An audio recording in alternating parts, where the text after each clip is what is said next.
Okay, hello everybody. This is the first walk and talk I've had in a long time. Just wanted to do a quick update on my channel. I haven't totally given up on my YouTube, but I just haven't given a lot of focus lately. But I wanted to tell you that I did a collab video the other day with Watcher Palmer, the YouTube channel Watcher Palmer, my good friend Scott Palmer from my Canyon Rim days, and we had a fun video talking about, we're both big Trump fans, and we had a discussion about the dream team that Trump might be able to pull together to fill out his administration, and we had a good discussion. And it's turning out to be fairly accurate. I mean, with Trump's recent announcement about utilizing Elon Musk in a kind of efficiency bureau in the government to look at all the waste that's going on in the government, to kind of attack that, and then RFK Jr.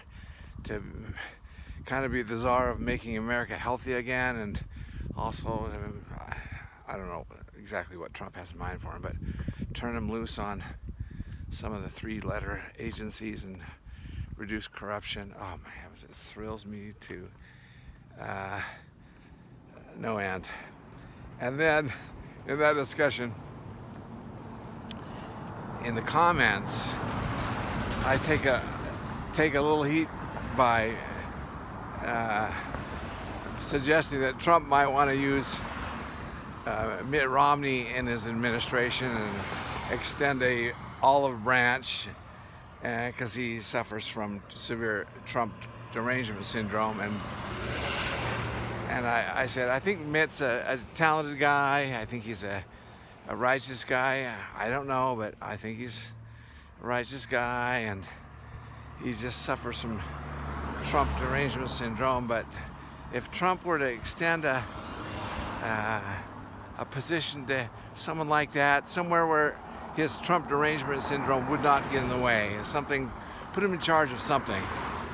That guy's I think he can get things done, and I think it would be a great gesture towards those never Trumpers, and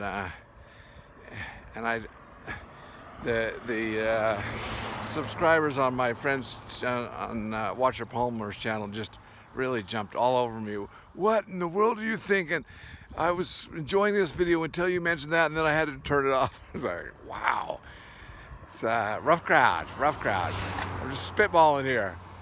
So, anyways, and I wrote a comment to that effect. I say, I'm as disappointed as any of you in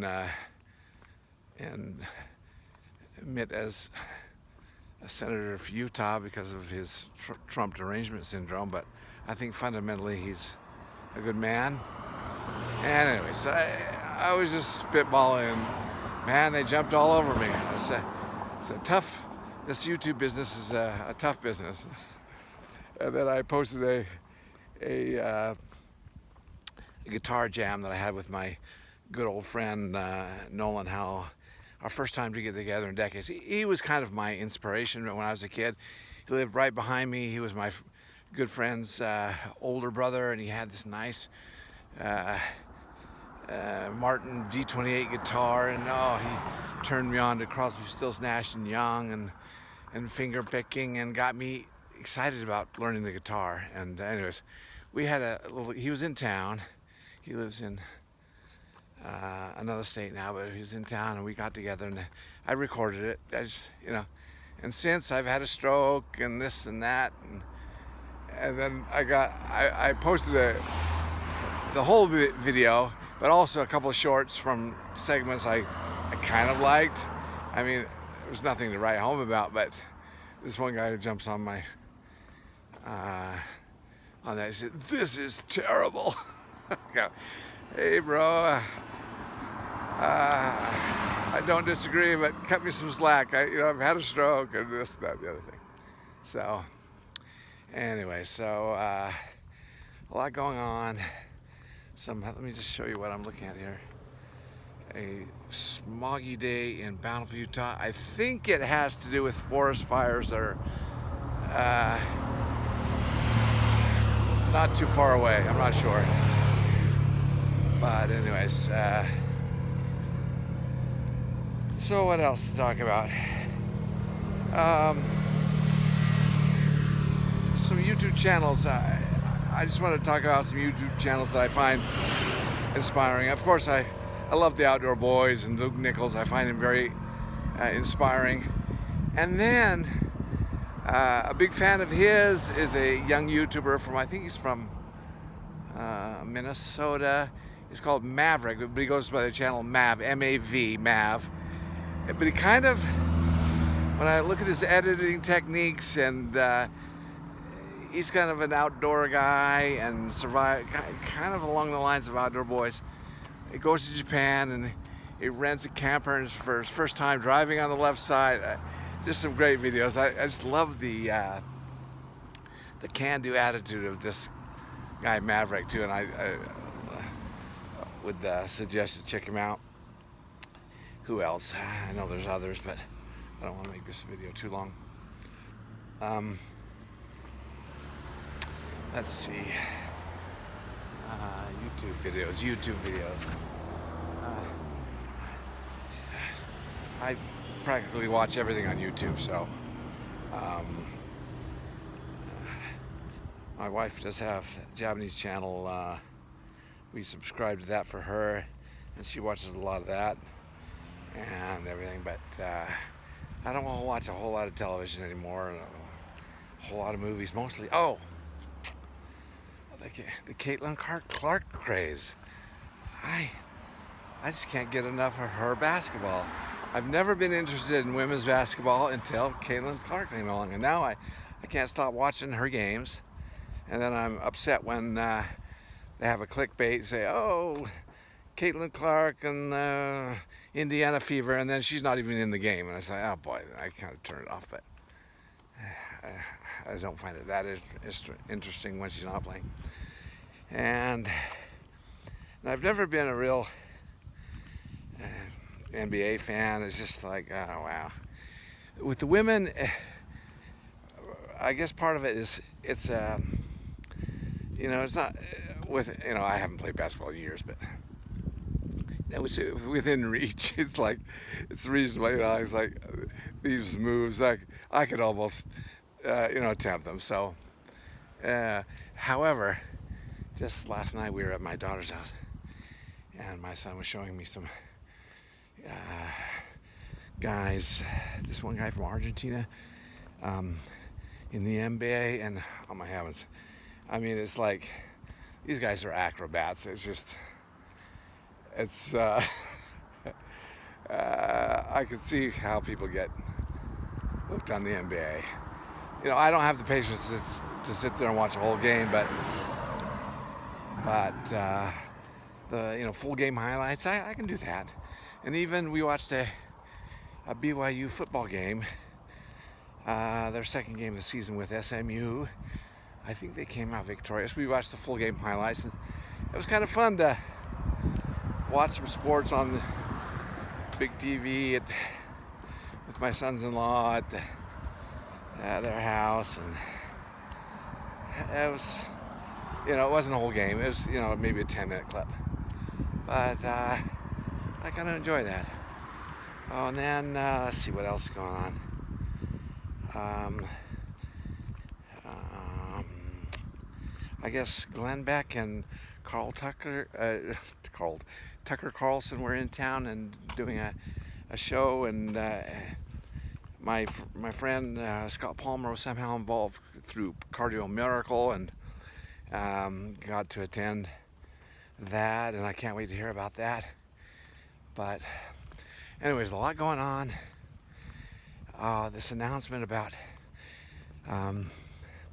Elon Musk coming in and cutting the fat out of the government. Oh man, it excites me to no end. And even Mark Cuban, he was a Democrat, and I think he had supported Kamala. I'm not sure, but he even he's coming out and saying that Kamala's proposal to tax unrealized capital gains is a death sentence for the stock market, and it's just foolhardy. Oh yes, and a lot of notable Democrats are jumping on the Trump train, and I love it. So anyways, that's all I wanted to say. I'll leave it at that. It's a good 10 minutes. That's a nice little video for a day. And those of you that have joined, oh, let me just give a shout out to my son-in-law's stepdad, who gave him who's closing his bike shop and guitar shop up in Portland, or near Portland area. I think I've got that right. And he's sending him all these t-shirts and everything. He's got this rad t-shirt. Let's see if I can get the back. I can't, my arm won't bend to get the back. But thanks, Tim. Tim and Tim, thank you for the t-shirt. It's a very cool t-shirt. And so that's all I think I wanted to say. I guess the town that I live in, Portland, is, I forget the name of it, but it's where they had an exploding whale park. I guess about a decade or two ago, it was on the news, a beached whale that had started to bloat and blow up with gases. And it blew sky high, natural combustion. This shark exploded, and I can't remember if they got it on film or not, but the cars, parking lot, the people were all covered in these whale guts. That's their claim to fame, the whale, exploding whale park. That was, I think you can see that news clip on YouTube still. So anyways, that's enough for today. Thank you for listening. Stick with me. And even if you don't like this content, you could do me a favor and subscribe to help me get to 1,000 subscribers, and then see if I can somehow start to get monetized again. I got my first check from YouTube like 12 years ago. It was like a $125 check. And then the next month they changed the rules and moved the goalpost, and I haven't made a dime since. But I do it as a hobby, and it's fun to jabber on camera.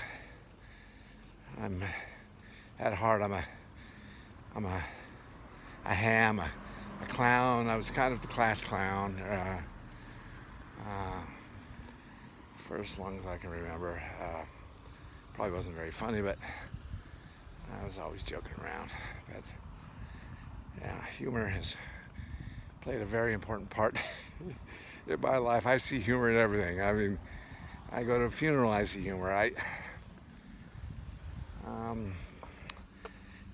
You can either laugh about life or you can cry. And I choose to laugh about it. So, all right, everyone. Thank you for your support. So, hurry now to enjoy those current 10 subscribers I have. No.